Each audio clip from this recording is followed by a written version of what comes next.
Ya, pemirsa, relawan Mercy Fikri Rofiul Haq akan melaporkan perkembangan terkini dari Gaza, Palestina. Assalamualaikum Fikri, dapat Anda ceritakan hari ini bagaimana situasi di Gaza, Palestina? Ya, baik. Selamat sore waktu Gaza, Mbak Kenana. Memang sampai detik ini Israel masih terus melakukan penyerangan di titik-titik yang ada di jalur Gaza, terutama pada kota Rafah itu sendiri. Pembantaian masih terus dilakukan oleh pihak Zionis Israel sehingga banyak korban jiwa, terutama dari kalangan anak-anak, wanita dan juga para lansia yang memang mereka mendirikan tenda-tenda di kota Rafah yang memang sebelumnya diklaim bahwa di sana adalah tempat yang aman atau safe zone begitu oleh yang dikatakan oleh pihak Zionis Israel, sehingga banyak masyarakat juga masih bertahan di kota Rafah walaupun sudah lebih dari 800.000 warga melakukan evakuasi dari kota Rafah sendiri ke daerah Al-Mawasi yang ada di jalur Gaza bagian selatan. Sementara itu bukan hanya di kota Rafah saja, namun di jalur Gaza bagian utara juga kami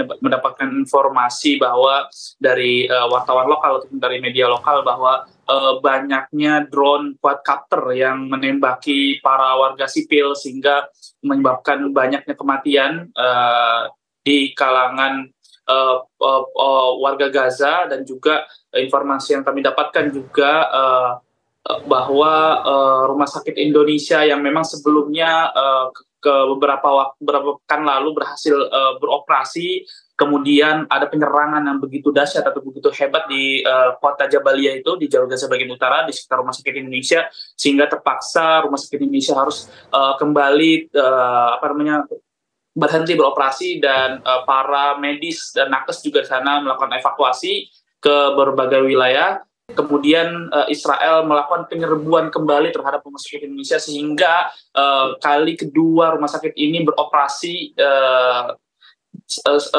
setelah penyerangan Israel diserbu, dan kondisinya sangat buruk sekali, hancur bahkan terbakar, sehingga saat ini pun Rumah Sakit Indonesia sudah ditinggalkan oleh tentara-tentara Israel yang mereka bersembunyi atau mencari perlindungan di Rumah Sakit Indonesia yang ada di jalur Gaza bagian utara. Dan juga saat ini juga bantuan-bantuan juga sangat sulit sekali masuk ke jalur Gaza. Apa informasi yang kami dapatkan juga memang bantuan udara juga masih terus terlihat di langit-langit di Gaza, dan juga bantuan darat sesekali bisa masuk melalui border Rafah, namun bukan melalui border Karim Shalom maksud kami, yang memang border itu beberapa waktu lalu sudah dibuka untuk bantuan-bantuan, namun bantuan itu sangat jauh dari kata cukup untuk menangani krisis-krisis yang ada di jalur Gaza. Sementara bantuan laut itu sendiri masih apakah bisa bantuan itu memasuki jalur laut, kami tidak mengetahui secara jelas, namun dari informasi yang kami dapatkan dari media lokal bahwa ada sejumlah bantuan-bantuan laut yang berhasil masuk, namun apakah bantuan itu benar-benar didistribusikan ke masyarakat Gaza, itu belum kami dapatkan informasi. Baik, terima kasih Fikri Rofiul Haq, relawan Mercy mengabarkan dari Gaza, Palestina. Tentu kita berharap kondisi yang semakin baik di sana dan juga keselamatan untuk Fikri dan rekan-rekan.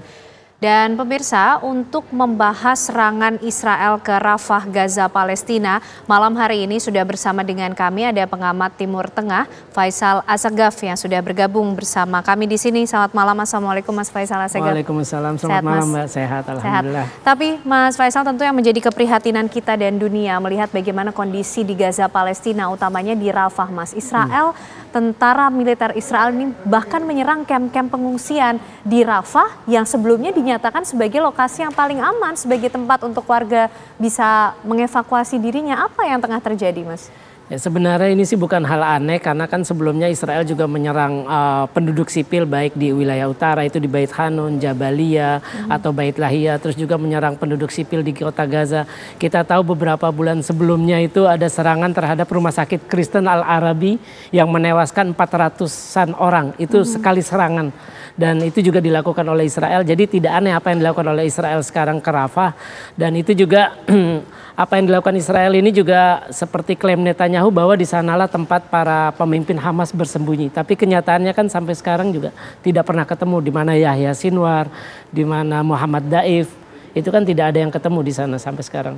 Jadi ini memang bentuk keputusasaan dari Netanyahu, karena intinya di dalam kabinet perang Israel sendiri atau kabinet Israel secara umum itu ada perpecahan, karena mereka melihat tujuan dari perang yang dilancarkan ini tidak ada satupun yang sudah tercapai. Malah Israel rugi secara ekonomi, mereka juga legitimasi internasional mereka semakin buruk, citra mereka di dunia internasional, kemudian juga belum lagi ada masalah sosial kan, karena demo tiap hari ribuan orang meminta perang dihentikan, minta tawanan dibebaskan. Artinya seperti itu. Oke, tapi Mas Faisal begini, yang menjadi concern adalah Rafah ini kan menjadi lokasi yang sebelumnya bahkan dikatakan oleh Israel warga diminta untuk mengevakuasi diri ke sana. Artinya seharusnya ini menjadi suatu area yang bisa dijadikan tempat berlindung, tapi kemudian diserang juga oleh Israel. Ini apakah tujuannya memang tadi seperti yang disampaikan Mas Faisal, mencari pimpinan-pimpinan Hamas, atau kemudian ya sudah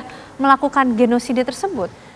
Ya tentu bisa dilihat ini memang jelas genosida, karena Israel hanya membolak-balikan, tadinya dari utara disuruh pindah ke selatan, terus juga selatan akhirnya diserbu, disuruh pindah lagi ke agak tengah, tapi tetap aja serangan udara Israel menyasar tenda-tenda pengungsian. Padahal Rafah ini adalah berbatasan dengan Mesir. Gaza antara Mesir itu lewat perlintasan Rafah, tapi sejak perang itu kan sulit orang untuk keluar, termasuk kita tahu ada relawan dari Mercy juga belum bisa keluar, baru 4 orang bisa keluar.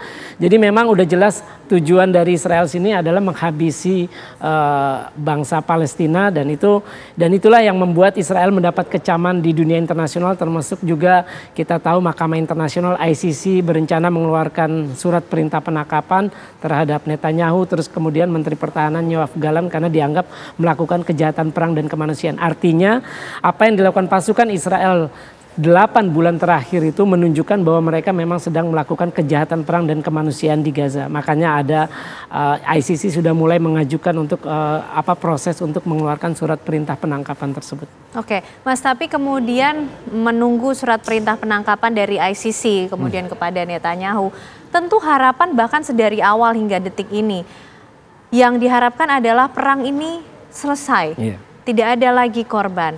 Kalau Mas Faisal melihat bagaimana sebenarnya kondisi negara-negara di dunia sekarang ini, melihat apa yang tengah terjadi di Gaza Palestina dengan serangan Israel yang terus membabi buta, tidakkah memang ada yang bisa menghentikannya, Mas? Kalau kita lihat masyarakat sipil secara global menentang apa yang sedang terjadi di Gaza. Tapi yang disayangkan, ini yang aneh, secara kontras negara-negara yang tadinya tidak punya istilahnya tidak mau mengakui Palestina, itu terakhir ada 3 negara, Norwegia, Irlandia dengan Spanyol. Tapi harusnya yang dilakukan oleh 13 negara muslim yang punya hubungan diplomatik, mereka juga harus melakukan hal yang sama, memutuskan hubungan diplomatik dengan Israel sebagai bentuk dukungan kepada Palestina.